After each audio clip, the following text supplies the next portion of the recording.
Assalamualaikum warahmatullahi wabarakatuh. Selamat datang di channel Plus 62, channel yang mengulas tentang syiar dan hikmah dunia Islam.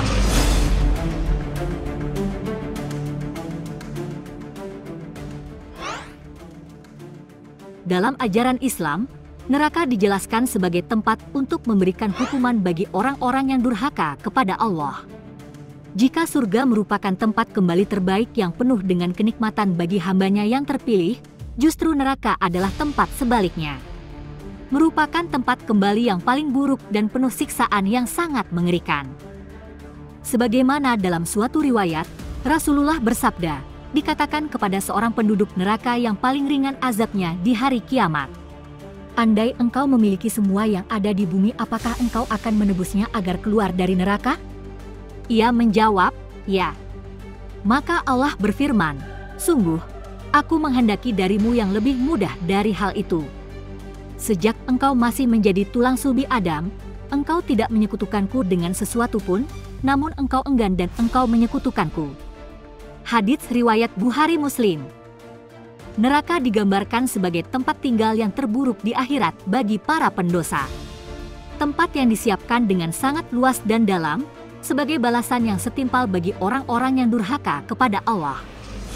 Mengenai luas dan kedalaman neraka, Rasulullah pernah mendeskripsikannya dalam sebuah hadits dari Abu Hurairah. Dia berkata, kami pernah bersama Rasulullah, tiba-tiba kami mendengar sesuatu yang jatuh lalu beliau bersabda, tahukah kalian apakah itu? Kami para sahabat menjawab, Allah dan Rasulnya yang lebih tahu. Kemudian Rasulullah bersabda, itu adalah sebuah batu yang dilemparkan dari atas neraka sejak 70 tahun yang lalu. Dan sekarang, batu itu baru sampai di dasarnya. Hadis riwayat Muslim, diceritakan, mereka orang-orang yang masuk neraka jumlahnya tak terhingga. Masing-masing di antara mereka bertubuh sangat besar, sampai gigi gerahamnya saja sepadan dengan gunung Uhud. Jarak antara kedua pundaknya adalah sejauh perjalanan 3 hari. Sebagaimana dijelaskan, dari Abdullah berkata, Rasulullah bersabda, pada hari kiamat nanti neraka jahanam itu akan didatangkan dengan 70.000 kendali, tiap-tiap kendali ditarik oleh 70.000 malaikat. Luas dan dalamnya neraka pun digambarkan dalam Al-Quran.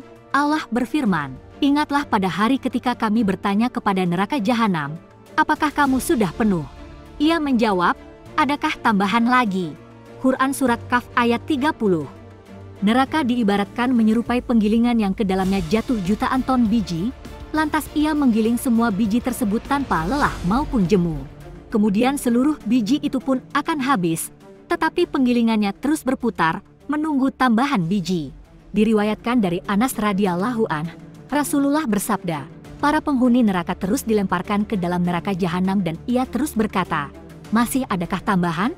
Sampai Allah yang Maha Perkasa meletakkan telapak kakinya di dalam neraka jahanam, hingga sebagiannya terlipat dan menyatu dengan sebagian lainnya dan ia pun berkata, cukup, cukup, demi keagunganmu dan demi kemuliaanmu. Dijelaskan, bahan bakar neraka itu adalah manusia dan batu bagi orang-orang kafir, sebagaimana Allah berfirman, jika kamu tidak mampu membuatnya dan pasti, kamu tidak akan mampu membuatnya. Takutlah pada api neraka, yang bahan bakarnya adalah manusia dan batu yang disediakan bagi orang-orang kafir. Quran, Surat Al-Baqarah ayat 24. Betapa berat dan mengerikannya siksaan api neraka itu kelak di akhirat bagi orang yang durhaka kepada Allah, sampai kita senantiasa diingatkan untuk tetap beriman dan bertakwa.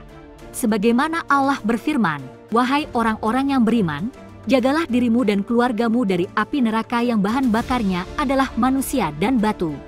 Penjaganya adalah malaikat-malaikat yang kasar dan keras. Mereka tidak durhaka kepada Allah terhadap apa yang Dia perintahkan kepadanya dan selalu mengerjakan apa yang diperintahkan. Quran, Surat At-Tahrim ayat 6. Sejatinya, hanya Allah lah yang benar-benar mengetahui seberapa luas dan dalamnya neraka itu. Yang dapat kita lakukan untuk mengimani luas dan dalamnya neraka adalah dengan senantiasa beriman dan bertakwa kepadanya. Semoga kita tergolong ke dalam golongan orang-orang mukmin yang senantiasa dilindungi dari siksa api neraka. Wassalamualaikum warahmatullahi wabarakatuh.